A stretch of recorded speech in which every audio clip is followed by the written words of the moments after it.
Hello दोस्तों, welcome to my YouTube channel. मेरी YouTube channel में आप सबका स्वागत है। और आज हम जो टॉपिक पे बात करेंगे, आज सबको मैं दिलो जान से बोलना चाहूँगा हैप्पी फादर्स डे, क्योंकि आज फादर्स डे है और फादर डेज पे मुझे वीडियो बनानी थी।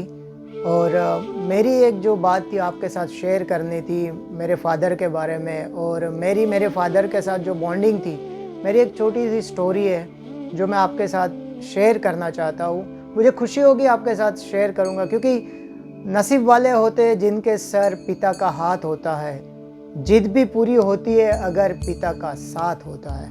ये बात तो सही है कि हम बहुत बार माँ को सारा क्रेडिट देते हैं, लेकिन माँ के साथ साथ पिता का भी इतना ही हाथ होता है बच्चों को संवारने में, बच्चों को आगे लेके जाने में। और बाप ही एक ऐसा पात्र है दोस्तों कि वो चाहता है कि वो खुद से भी ज़्यादा तरक्की करे तो उसकी औलाद हो, उसकी औलाद ही उससे ज़्यादा तरक्की करे, और वो तरक्की में वो हमेशा खुश रहता है। इसीलिए तो किसी ने कहा ना कि जेब खाली होती है लेकिन मना करते नहीं देखा, इस दुनिया में मेरे बाप से बड़ा अमीर किसी को नहीं देखा। तो मेरी स्टोरी ये है कि मेरे फादर तो ऑफ हो गए। मेरे फादर यहाँ अमेरिका आए थे हमें मिलने। 2019 में उनकी डेथ हो गई यहाँ पे। इसके पीछे भी एक मैं खुशनसीब समझता हूँ अपने आप को कि भाई मेरे फादर के आखिरत के टाइम पे वो मेरे साथ में थे, और मेरे हाथों में, इन हाथों से मैंने उनको अलविदा किया था। क्योंकि दोस्तों ये बात है कि जब हमारे पेरेंट्स है और उसके और हमारी एज में बहुत बड़ा डिफरेंस होता है, बहुत ही बड़ा गैप होता है। और मेरे 5 भाई बहन हैं हम लोग, उसमें सबसे छोटा हूँ। तो मेरे और मेरे फादर के एज में बहुत ही बड़ा गैप था। तो जब मैं 2014 में लंदन गया, तब मेरी माँ भी ज़िंदा थी और मेरे पिताजी भी मौजूद थे। और जब मैं 1 साल के बाद जब लंदन में था, तब सडनली एकदम से अचानक से मेरी माँ की फौत हो गई। वो अल्लाह को प्यारी हो गई और मुझे बहुत ही बड़ा झटका लगा था वो टाइम पे, और बहुत ही दुखी हो गया था मैं।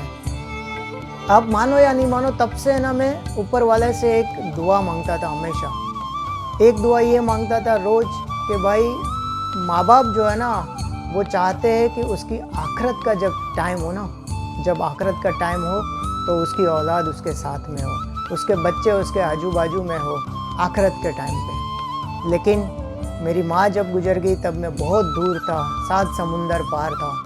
तो वो टाइम पे मुझे बहुत ही दुख हुआ था, बहुत अफसोस हुआ था। और मैं एक दुआ हमेशा मांगता था अल्लाह से कि या अल्लाह, मेरी माँ को तो आखिरत के टाइम पे मुझसे दूर रखा, लेकिन जब मेरे पिताजी की फौत हो, अल्लाह उसको लंबी ज़िंदगी दे। लेकिन मैं एक दुआ मांगता था कि जब उनका आखिरत टाइम हो तो इतने मेरे पे मेहरबानी करना कि मेरे हाथों में उसकी आखिरत हो और मैं उसको अलविदा कर सकूं। मेरे डैडी 80 साल के थे, पूरी दुनिया देख ली थी उसने, काफ़ी अच्छी ज़िंदगी बिताई मेरे साथ, बहुत ही अच्छी बॉन्डिंग थी मेरे साथ मेरे पिताजी की। तो ये दुआ जो थी ना, मैं अल्लाह से मांगता था, वो ऊपर वाले ने कबूल की। मेरे डैडी अकेले अमेरिका की वीज़ा लेके आए इंडिया एम्बेसी में, और अकेले वो वहाँ से सफ़र करके, कुछ भी पढ़े लिखे नहीं थे मेरे डैडी, उन्होंने कभी स्कूल नहीं देखी, उन्होंने कभी पढ़ना लिखना नहीं समझा। लेकिन वो दुआ का जो असर होता है ना, जो कहते हैं ना कि दिल से मांगो दुआ तो ऊपर तक पहुंचती है, आसमान तक, दिल की निकली हुई दुआएं आसमान तक पहुंचती है। तो वो मेरे डैडी अकेले वीज़ा लेके आए, और वीज़ा लेने के बाद वो छोटे से गांव से मुंबई से लंदन, और लंदन से अमेरिका यहाँ पहुँचे। वो मेरे साथ, हमारी फैमिली के साथ, मेरी फैमिली के साथ रहे। वो मेरे हिसाब से 2 वीक हमारे साथ रहे, और उनको हार्ट अटैक हो गया, और हमने यहाँ पे उनका बाईपास ऑपरेशन भी कराया। ऑपरेशन के बाद भी सही हो गए थे, और उसके बाद उनको वापस से एक अटैक आ गया और उनकी फौत हो गई थी। तो ये चीज़ें जो है ना, बहुत मायने रखती है हमारे लिए। हमारे फादर्स डे पे हमें ये बात इसलिए कर रहा हूँ कि अभी तो मैंने मेरे फादर की बात तो की आपसे। मेरे फादर तो बहुत ही लंबी ज़िंदगी जिए, अच्छी ज़िंदगी जिए, सब सुख दुख सब देख के 80 साल के बाद उनकी फौत हुई। लेकिन मैं अब जो बात करने जा रहा हूँ वो मैं मेरे पड़ोस में जिनके सामने मैं बड़ा हुआ हूँ उन 3 भाई की बात कर रहा हूँ, वो 3 फादर की बात कर रहा हूँ फादर डे पे। नज़र भाई, नूरदीन भाई और मिर्जान भाई। वो मेरे पड़ोस में रहते थे, मैं उनके सामने बचपन से बड़ा हुआ हूँ। नज़र भाई के साथ तो मैं इतना नहीं रहा हूँ, लेकिन वो भी एक बहुत ही जवाबदार इंसान थे।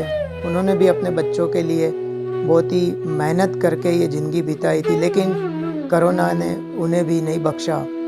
उसके बाद बात करूँ नूरदीन भाई की, तो नूरदीन भाई भी बहुत ही एक ऐसे इंसान में बात करूँ आपको कि खेत मजूर से लेकर सारा काम करने से, लेकिन समझो बैलगाड़ा चलाने से लेकर कलेक्टर के ऑफिस और मामलेदार के ऑफिस में बैठकर गांव के सारे काम करने वाले ऐसे जिंदा दिल और एकदम महान इंसान थे। बहुत ही हिम्मत वाला इंसान था। वो भी कोरोना की जंग में हार गए और इस दुनिया को अलविदा कर दिया। मैं उस फादर को भी आज दिल से सैल्यूट करता हूँ। और अब बात करूँ मिर्जान भाई की, जब मिर्जान भाई की बात करता हूँ तो मेरे रोंगटे खड़े हो जाते हैं। इतना सीधा इंसान, इतना भोला इंसान। मैं एक बात बोलूँ कि अगर वो खुद का काम छोड़ देगा एक बार, लेकिन समाज का काम करेगा, गांव के लोगों का काम करेगा। ऐसा नहीं कि हमारी समाज का, कोई भी गांव का काम हो, किसी भी समाज का काम हो। रात को 2 बजे लाइट चली गई, मिर्जान भाई को फ़ोन करो, मिर्जान भाई लाइट चली गई, क्या करे, वो बंदा हाजिर हो जाता था। ऐसा इंसान, जिंदा दिल और सबको काम आने वाला इंसान। उसने भी कोरोना के वजह से उसकी भी डेथ हो गई, तो मैं उस फादर को भी अब सैल्यूट करता हूँ।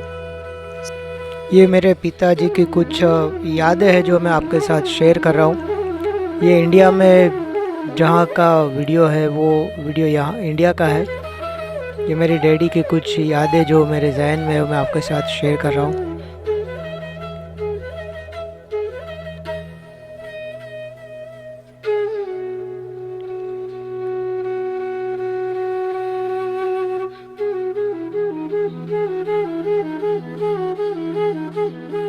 मैंने एक फ़ोटो देखी थी मोइस की, तो इस फ़ोटो पे मुझे एक शायरी याद आती थी कि ये वही हाथ है जो मुझे उठाकर अपने कंधों पे बिठा दिया करते थे। ये वही हाथ है जो बड़ी बड़ी गोनियाँ उठाकर बैलगाड़ियों में डाल दिया करते थे। ये वही हाथ है जिसको थाम कर मैं चलना सीखा था, और अचानक ये हाथ इतने कमज़ोर और बीमार कैसे हो गए। फिर यही हाथ को देखा, कमज़ोर है तो क्या हुआ, बीमार है तो क्या हुआ, बाप तो बाप होता है। ये भी कुछ यादें हैं मेरी डैडी की। अब मैं लास्ट में एक बात आप सबसे कहना चाहूँगा।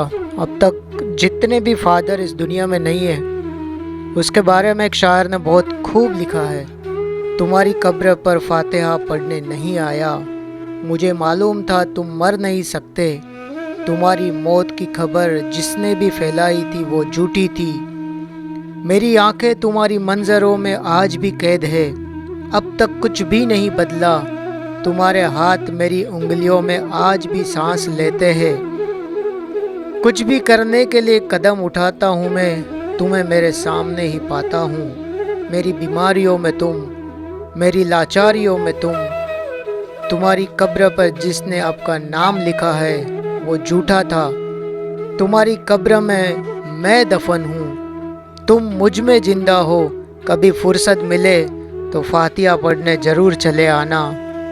तो वीडियो के आखिर में मैं दुनिया के सारे फादर को सैल्यूट करता हूँ, और ये बात मैं मेरी तरफ से, मेरे दिल में जो बात है वो आप सबसे कहना चाहता हूँ कि भाई, बाप की कीमत तो तब होती है, बाप की कीमत तब होती है जब इस दुनिया में बेटा पैदा होता है।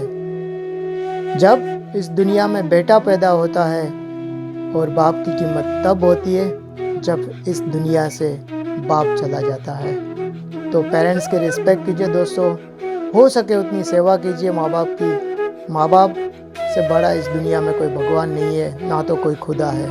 माँ बाप की सेवा कीजिए, क्योंकि शायर ने बहुत ही खूब लिखा है, हर घड़ी में साथ निभाते हुए ये बहुत ही बड़े इंसान है। माँ बाप की बात कर रहे हो, हर घड़ी में साथ निभाते हुए ये बहुत ही बड़े इंसान है। सच कहूँ ना तो ये भगवान है, सच कहूँ तो ये भगवान है, लेकिन माँ बाप तो भगवान का एक प्यारा सा नाम है। दोस्तों, इस वीडियो को मैं यहाँ एंड करता हूँ। होप कि आपको ये वीडियो अच्छा लगा होगा।